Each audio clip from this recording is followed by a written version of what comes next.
Hidup ini adalah kesempatan. Hidup ini untuk melayani Tuhan. Jangan sia-siakan waktu yang Tuhan beri. Hidup ini hanya sementara. Sekuntum bunga di pagi hari, mekar indah harum di padang yang hijau. Demikian Tuhan mendandani rumput, bunga bilang panas terik.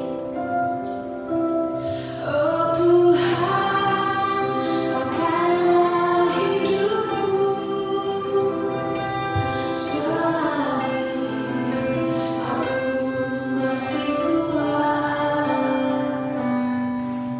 Bila saatnya nanti ku tak berdaya lagi, hidup ini sudah jadi berat.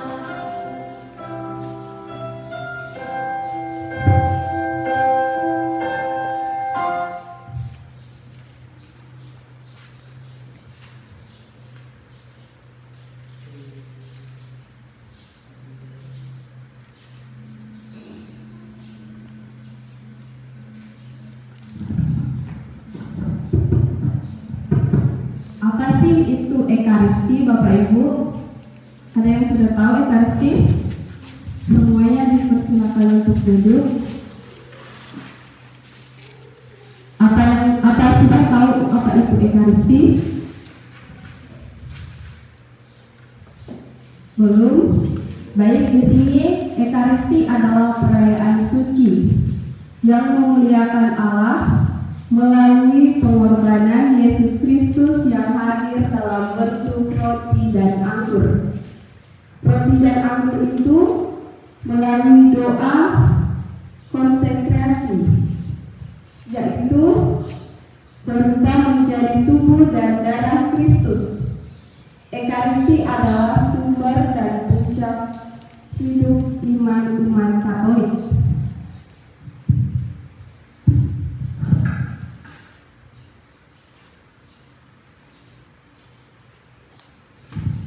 Mengapa Ekaristi itu penting dalam kehidupan Kristen? Dalam Ekaristi, kita tidak hanya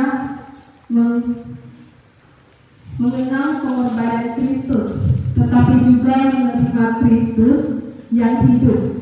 Ini adalah momen pertama pribadi dengannya. Mengapa kita harus menyiapkan hati dan pikiran kita sebelum kita menerima tubuh dan darah Kristus? Karena tubuh dan darah Kristus itu akan menyatu dengan diri kita sendiri, yaitu lewat roti dan anggur. Jadi, sebelum kita menerimanya, kita harus menyiapkan hati kita. Kita serahkan semua hidup kita kepada Tuhan, agar kita bisa menerima tubuh dan darah Kristus itu dengan hati yang penuh dengan kemurahan.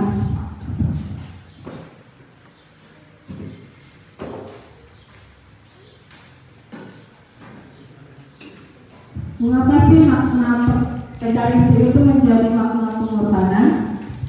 Ekaristi adalah mengenang pengorbanan Yesus di kayu salib. Tubuh dan darah Kristus itu merupakan puncak dari perayaan Ekaristi, yang berarti itu sakral dan suci, di mana kita harus menghormati tubuh dan darah Kristus yang diangkat oleh imam di depan sana. Kebanyakan dari umat kita itu belum mengetahui bagaimana sikap yang baik untuk menghormati tubuh dan darah Kristus yang imam angkat. Kebanyakan masih ada yang menutup mata, menunduk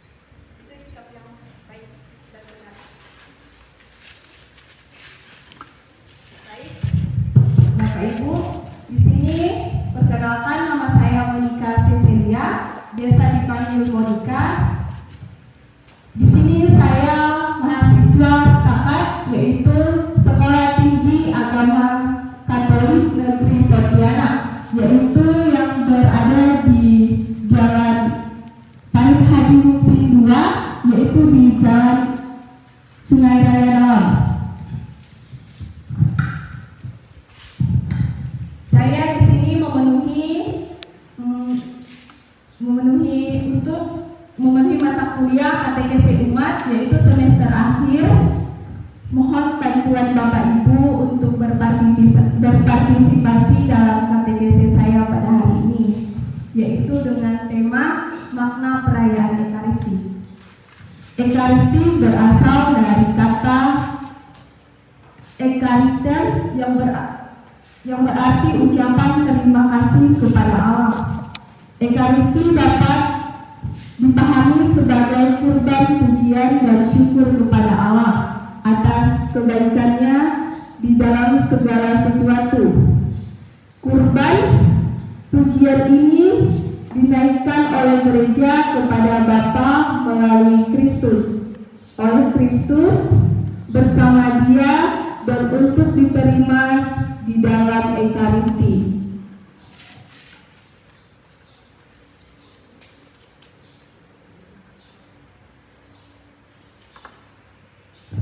Baik, sebelum kita memulai katekesi kita pada pagi hari ini, izinkan saya untuk memimpin doa pembukaan. Kita siapkan hati dan pikiran kita hening sejenak. Kita angkat tanda kemenangan Tuhan kita Yesus Kristus. Dalam nama Bapa dan Putra dan Roh Kudus. Amin. Terima kasih Allah Tritunggal Maha Kudus, Allah Bapa, Allah Putra dan Allah Roh Kudus. Kami pada pagi hari ini ingin melaksanakan katekese. Kiranya Tuhan mencurahkan Roh Kudus-Mu kepada kami semua untuk melaksanakan katekese pada pagi hari ini. Semoga Tuhan menyertai kami, semoga dapat bermanfaat bagi semua umat yang hadir pada hari ini dan dapat menguatkan iman kami kepadamu. Namamu kami puji kini dan sepanjang masa. Amin.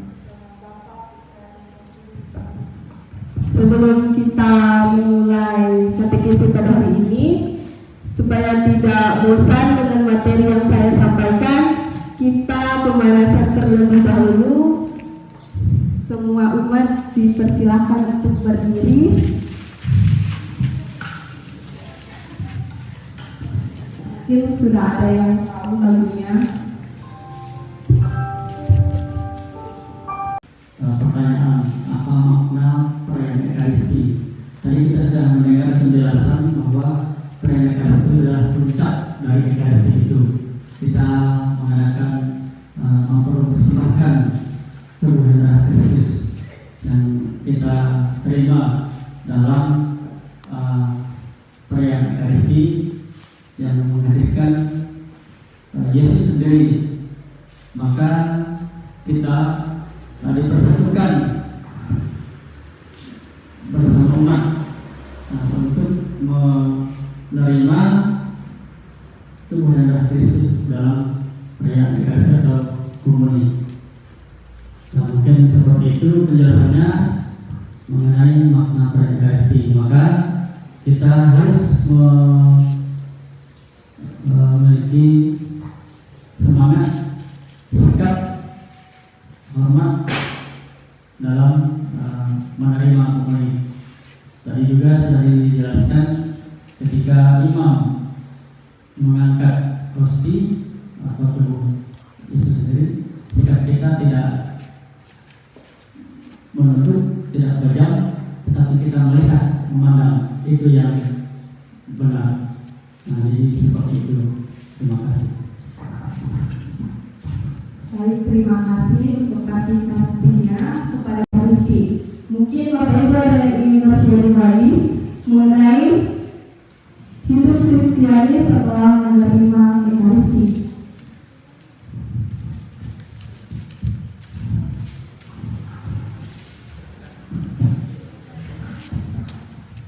Baik, terima kasih. Yang pertama sebelum masuk ke Ekaristi, yang pertama saya sebagai tokoh yang dikuatkan di desa ini sebagai kepala desa bangga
berubah menjadi sebuah kekuatan iman. Nah, secara pribadi kapan saya mulai menerima? Sejak lebih dari 40 tahun yang lalu ketika masih SMP. Apa yang saya rasakan? Ya, luar biasa. Yang pertama sih karena kekuatan iman, karena kita beriman percaya bahwa itu adalah tubuh Kristus, maka itu menjadi kekuatan bagi diri kita. Kalau tidak beriman, tidak akan menjadi apa-apa. Itu dianggap roti biasa, jatuh ke tanah biasa. Tapi dari pengalaman-pengalaman liturgis, dari pengalaman sejarah gereja, kita melihat bahwa hosti itu bukan sekedar hosti, tapi menjadi sumber kekuatan karena iman. Kita mengimani, percaya itu adalah tubuh Kristus. Kalau tidak percaya, itu tidak berarti apa-apa. Nah, bagi saya pribadi, ada di waktu-waktu saya ketika saya tidak punya waktu untuk di gereja, tidak sempat ke gereja, atau bahkan lupa sama sekali karena kesibukan duniawi, ada terjadi kehampaan, kekosongan. Dan tentulah Tuhan Yesus, Roh Kudus mengingatkan saya supaya kembali ke gereja. Di awal-awal saya selesai kuliah dulu, saya tidak dapat pekerjaan. Pernah sekali itu saya lanjut. Ini kesaksian menarik. Tuhan tidak menolong saya. Tapi besoknya saya sadar, saya kembali ke gereja. Saya menyambut tubuh Kristus. Di setiap bulan itu minimal 1 kali saya harus sambut komuni supaya saya punya kekuatan baru. Jadi Ekaristi itu adalah sumber kekuatan bagi diri saya pribadi. Ini pengalaman batin. Terima kasih.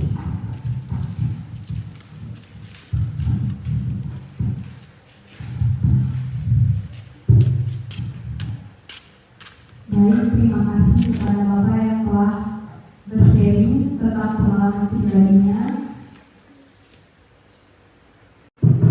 Baik, terima kasih kepada Bapak Ibu yang telah berpartisipasi dalam KTGP saya pada hari ini. Semoga materi yang saya sampaikan pada hari ini dapat bermanfaat dan dapat menguatkan iman kita kepada Kristus.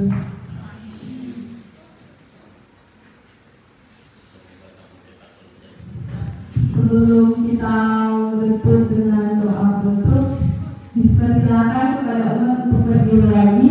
Di sini ada lagu penutup.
Umat dulu silakan duduk.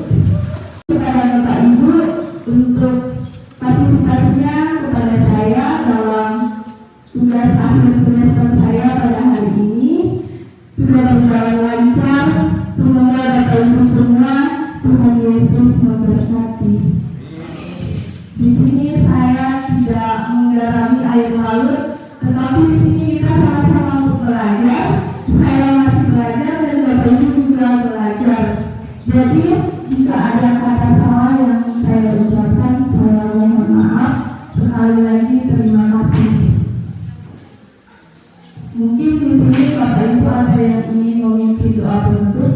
Saya persilakan kepada Alisa untuk memimpin doa penutup.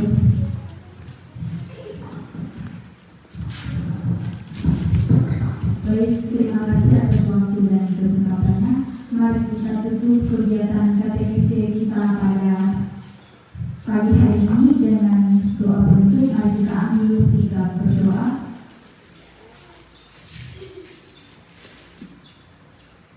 Kita menandai diri kita dengan tanda kebenaran Tuhan kita Yesus Kristus dalam nama Bapa dan Putra dan Roh Kudus. Amin. Selamat siang Allah Tritunggal Maha Kudus. Selamat siang Bunda Maria dan Santo Yosef. Kami bersyukur dan berterima kasih kepada-Mu Bapa, di mana sepanjang malam tadi Engkau boleh menyertai peristirahatan kami, dan pada hari ini Engkau kembali memberikan kami kesempatan untuk bisa menikmati napas hidup yang baru ini. Ya Bapa, pada saat ini kami sudah menyelesaikan kegiatan KTKC kami, dan sebentar lagi kami akan pulang ke rumah kami masing-masing. Kiranya ya Bapa, Engkau selalu menyertai dan memberkati perjalanan pulang kami, sehingga kami tiba di rumah dengan keadaan sehat dan selamat, dan kembali berkumpul bersama keluarga kami. Dan saat ini kami juga akan melanjutkan kegiatan dan aktivitas kami masing-masing. Kiranya selalu Engkau sertai kami dimanapun kami berada.